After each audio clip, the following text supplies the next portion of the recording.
So my wish for you guys is that you will not wait until you're in your deathbed to realize it's over, it's too late to change.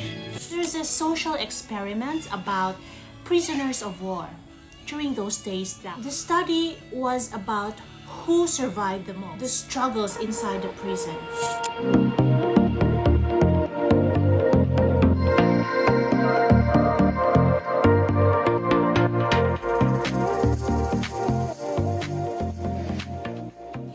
Good day, Soul Tribe. It's me again, Donna Bliss Vlog. Today I'm excited to share with you my epiphany. See, I have 4 types of viewers in my channel. One are my soul tribes who are open to anything. Number 2 are the curious ones. They are curious what's happening in my channel, you know what I mean? Number 3 are the negative Nancies who are just here to point out my faults and find something they can criticize so that they will feel good about themselves. I hope those of you who are listening right now are actually here for something, because my vlogs, my friends, especially the chit-chat ones, they are number 1, thought-provoking.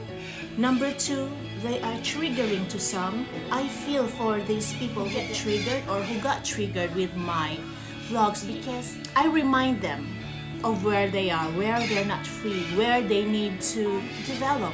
Because sometimes we get stuck to our ways because we don't want to change and we are just in a negative pattern.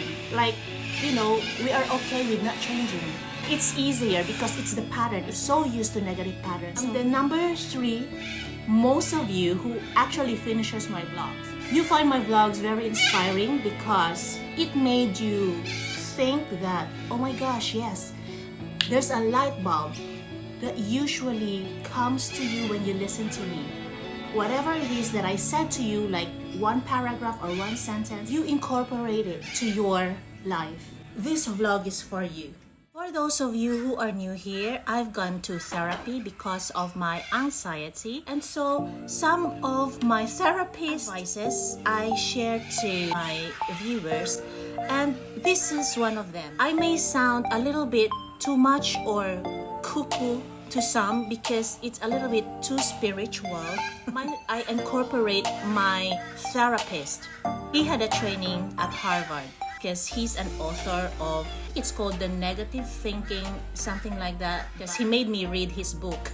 Anyhow, so my point is, whatever I'm going to tell you is what I learned from my research, from all the mentors that I study, because I am obsessed with personal development after and before my therapy. The advice that he gave me on how I regulate and how I train my body, that the environment is not a jungle. As most of you by now know that I am a trauma survivor. First of all, I will explain how this epiphany came to me last year. I had a fallout with a very long time friend. I told my friend that I'll be cutting you off my life because I think there is no benefit anymore of me being in your life and you being in my life. We stopped talking for, I think, almost 3 months that time. Guys, when I let go of this person, I can literally picture it in my head right now.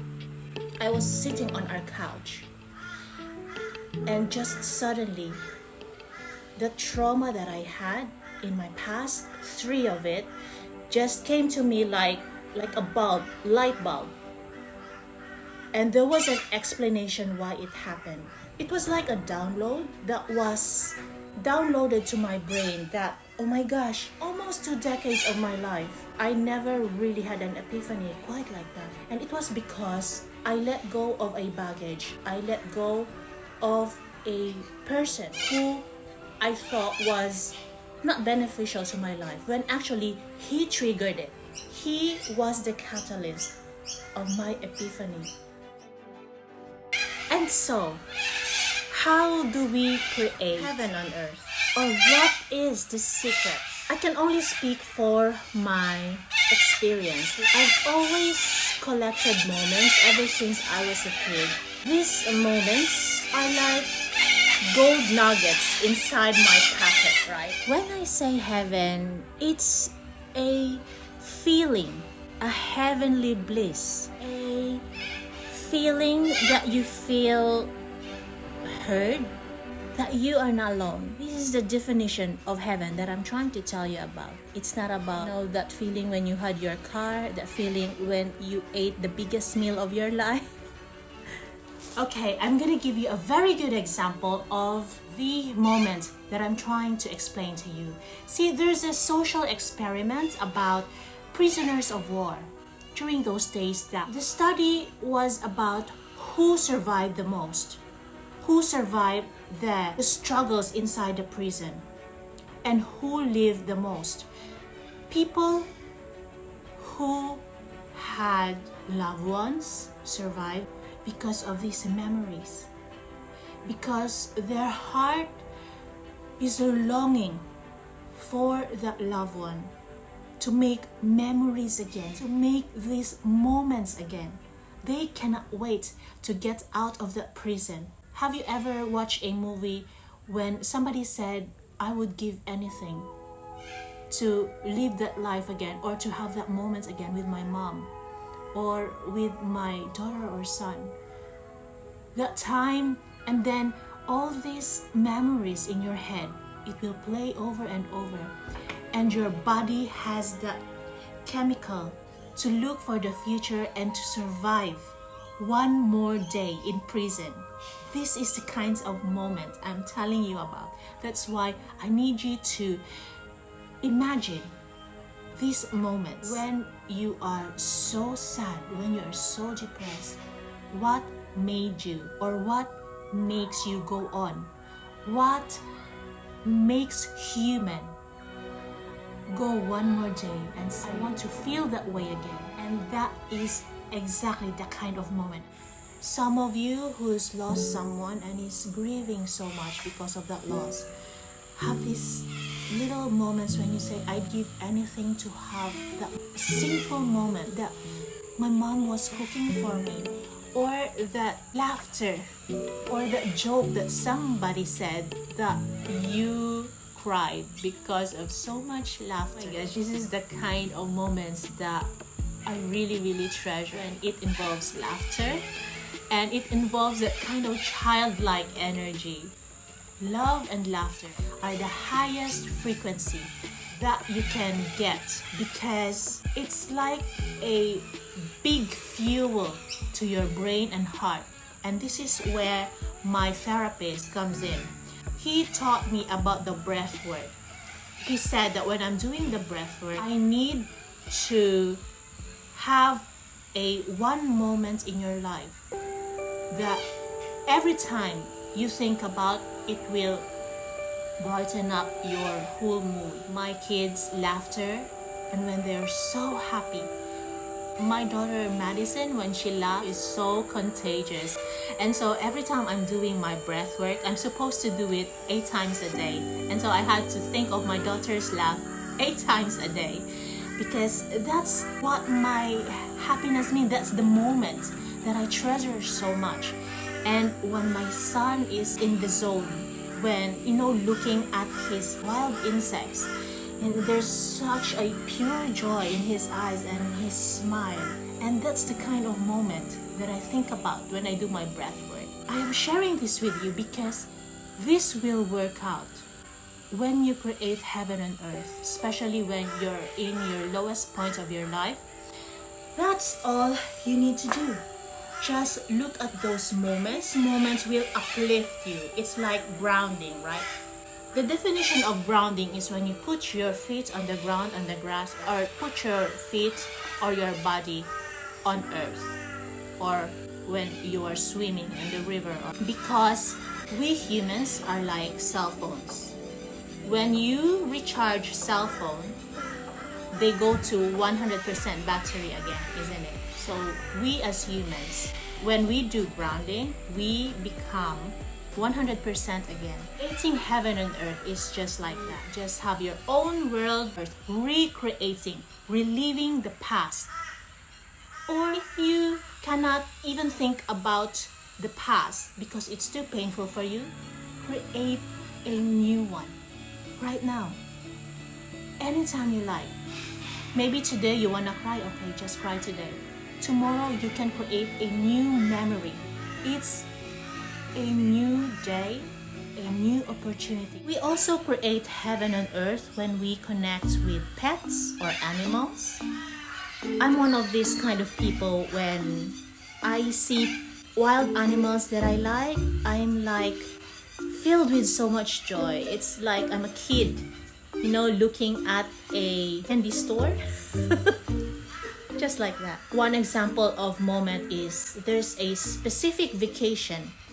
I say specific because I met a woman that has been traveling all her life all over the world, and it has become the norm for her. So I can't say vacation or touring around the world will make everybody feel that kind of feeling, because if people have been doing it all their lives, it becomes not special. One example is when I was on my way to London one day. It was snowing so bad, but we were inside the bus with my ex-partner. We were 5 minutes away from London, right? And I cried. At first, I didn't know why. I think while I was crying, I was thinking, I was filled with so much joy because I only dreamt it. Seeing the snow and seeing London, because I have been dreaming to go to London, even if I didn't think it will happen. But when it happened, guys, it was like reliving that movie I saw when I was a kid.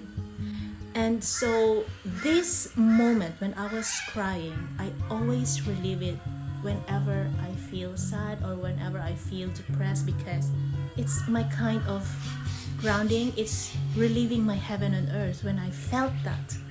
And that time, first time I was strolling in Venice. Venice is my favorite city in the world, guys. I don't know why. Ever since I was a kid, almost every day I go to the book of knowledge that my mom gave me, and I always go to Venice page where I see, the amazement of a small kid, why this city is floating. I want to know why it is the only floating city in the world, and there's so much happiness every time I dream about going to Venice. And can you imagine if a kid was there in Venice reliving her dream? That was how I felt like. Every time I think about it, I was reliving that moment in my head. And it doesn't have to be a grand vacation or a grand tour. I am talking about special moments that made you almost teary-eyed or made you feel emotional with so much happiness. I pet a koala, a wild koala, for the first time. Guys, I cried. There are certain kind of happiness when you're overwhelmed and you get teary-eyed, and it was one of the moments. You and me are not different. We are the same in the fact that we have those kinds of moments. You just have to know what it is and put it in the hard drive of your memory. If you allow me to be very blunt here, that feeling in your deathbed is honestly, in your deathbed, all you have are memories, the important memories of your life. Honestly, I am talking about the studies here. People in their deathbed don't necessarily talk about what they have in their possession, how many houses they have, how many cars they have. It's usually the moments, and I am just not making it up for you to believe me. It was a study in a prestigious college or university in America. It was like a 40 or 50-year study that what makes people happy. My husband and I are both similar in ways that we like to collect moments. This is the reason why we love traveling so much. One evidence to that is we still don't have a house, even if we are in our 40s, because I think it's not in the top list of our priorities when we were younger or when we were single. He traveled to the places where he wanted to go, and I traveled also. That's why this vlog is so relatable to me, because we are moment collectors. For some reason, when I went home in the Philippines a year ago, my dad finally understood where I'm coming from, because I made a vlog about my vacation that time. And I said that, you know, creating moments with your family is the most important thing in life, because especially if you have kids, because you're teaching your kids how important moments are. When you are busy making money and you have no time for loved ones, you are teaching your kids that money is the most important thing in the world. And please, there's nothing wrong with that, okay? What I'm trying to say is, when your kids grow up and they become an adult, it will be cemented in their brain.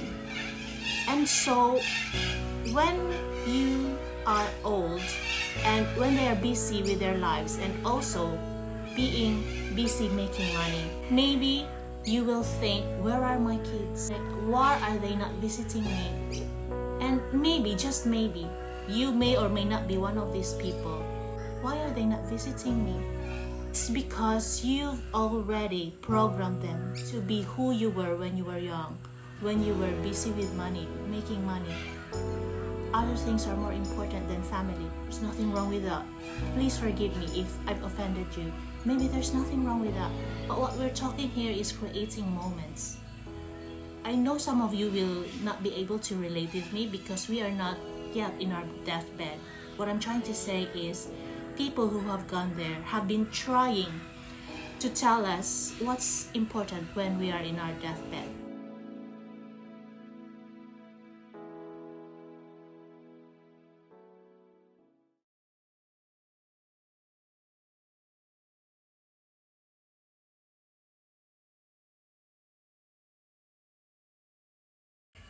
I just realized yesterday why I'm so obsessed with dragonflies, because it reminds me of my childhood.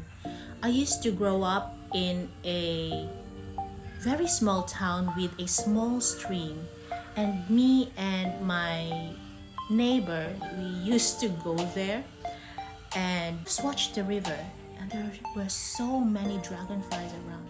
I also treasure silly moments in life. When I was vlogging with my family in the river, we were swimming, and the title of my vlog was Creating Heaven on Earth. I guess river is our heaven here on earth, because my husband, guys, grew up in a small town and they had a farm, and river reminds him of his childhood. And so when I was vlogging, right, there were cows in there. And so when my family was swimming with the cows, the cow peed and the cow pooed. And it's so funny. I was doing a wrap up of my vlogs, and it's like, this is our heaven on earth, while the cow was pooing and peeing. It's so funny. So I'll never forget that moment. See, this is a very simple moment. In the river, we didn't spend anything. We were recreating heaven on earth, because we were recreating our childhood. One of the best memories of our childhood. We are programming our kids that this is what heaven feels like. You don't need gadgets. Sometimes you don't need toys to make you happy. As my conclusion, you can always create heaven on earth anytime you like. As we speak, right now. At the moment, what's in my head? I remember the Texas restaurant in Dubai. It reminds me when we can afford going to a semi-fancy restaurant every Saturday, because that's what my husband and I used to do. We like going to nice restaurants. And at that time when we were in Dubai, we can afford it, guys. Here in Australia, no. With one salary, it's impossible. So every time I have that feeling of lack, I have that feeling I'm not satisfied with my life right now. When the negative Nancy hits me, I always think about good stuff, because it fills you up. It fills up your heart.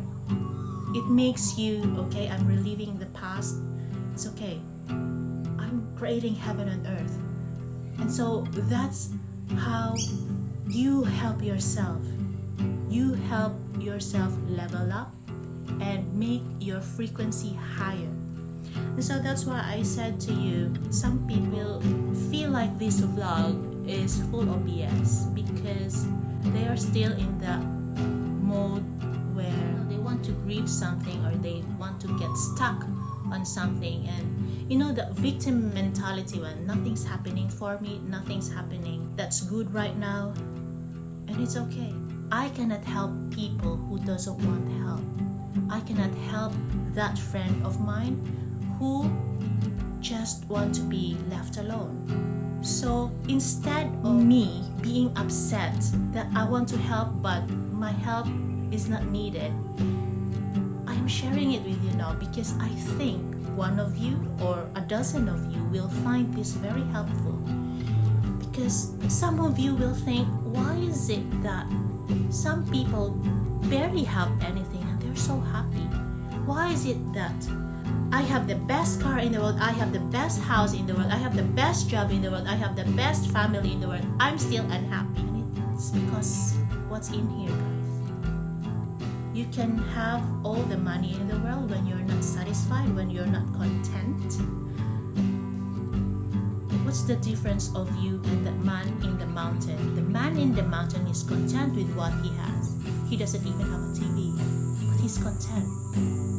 You with everything, with 20 millions in your bank account or 20 billion and still unhappy because you want more? I think it's not about being rich or poor here. It's about the mindset. It's about how does your brain work. So I will give you an experiment. If you are one of those people who doesn't really believe me or who's not convinced about what I'm trying to tell you. See, I have a notebook here and a pen because I really wanted to organize my thoughts, and also I want to share this experience, what I used to do.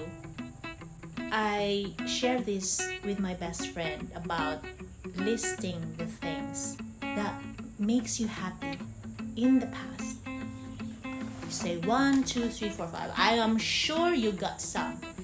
So for example, 1 to 10, right? 1 to 10. So these are the things that happened in your life and it made you so happy. Even when you were a kid, simplest things like that time when you and your friend laughed so hard because, I don't know, you farted or something like that and then everybody heard you. Yeah. As long as it was so funny, it filled you up.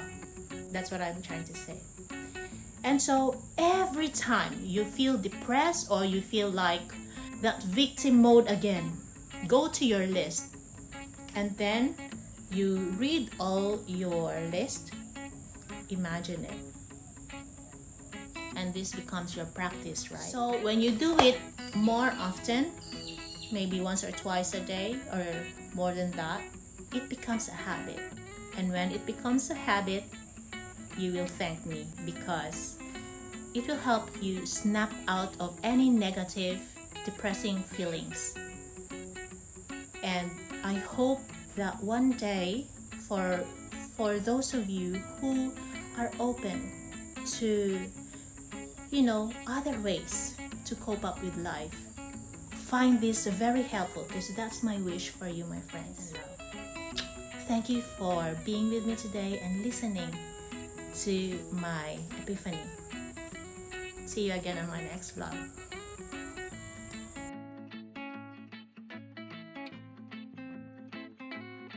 My soul tribes, I want to give you something that will make you think.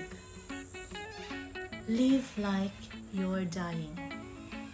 Because when you feel that, it makes you think, fuck it, I'm gonna do it. Because it doesn't matter what's gonna happen. I will die anyway. The world's finished anyway. This will inspire you to do what you want to do if you feel like tomorrow is your last day here on earth. Some of my friends ask me, why am I making videos on YouTube when I don't make a lot of money?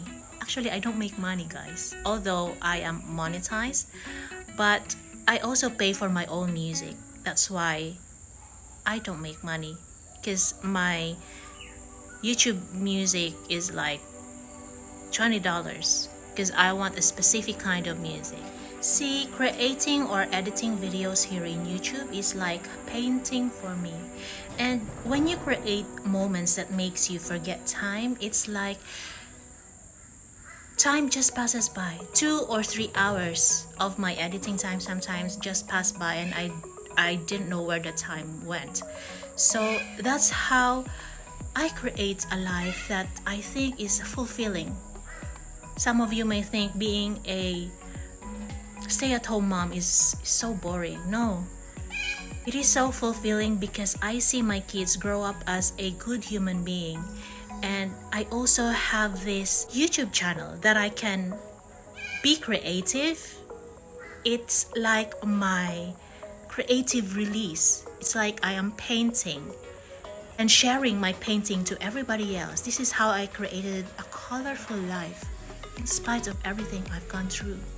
And that's why I have this excitement every time I wake up in the morning. No matter what, if I feel like crap, or I feel like, oh, it's another day again, it's gonna be a busy day, but I feel excited about what I'm going to do next. What am I gonna vlog next? It's not about ego. It's not about, oh, I have a better life than you. It's about, see, I am not as perfect as you think I am. This is what I have gone through. Most of the people who's gone through what I've gone through are either in prison, either in the mental hospital, or maybe 4 feet under the ground. But because I have this kind of thinking, I change my belief. This is my garden. This is my blueprint on how I transformed my life in spite of. And so my wish for you guys is that you will not wait until you're in your deathbed to realize that it's over, it's too late to change. You know, today or tomorrow is the time to change the way you think. Sometimes, you know, some of us are too busy counting the stars when we forgot about the moon. And this is a very important analogy for those of us who, you know, distract ourselves with nonsensible things.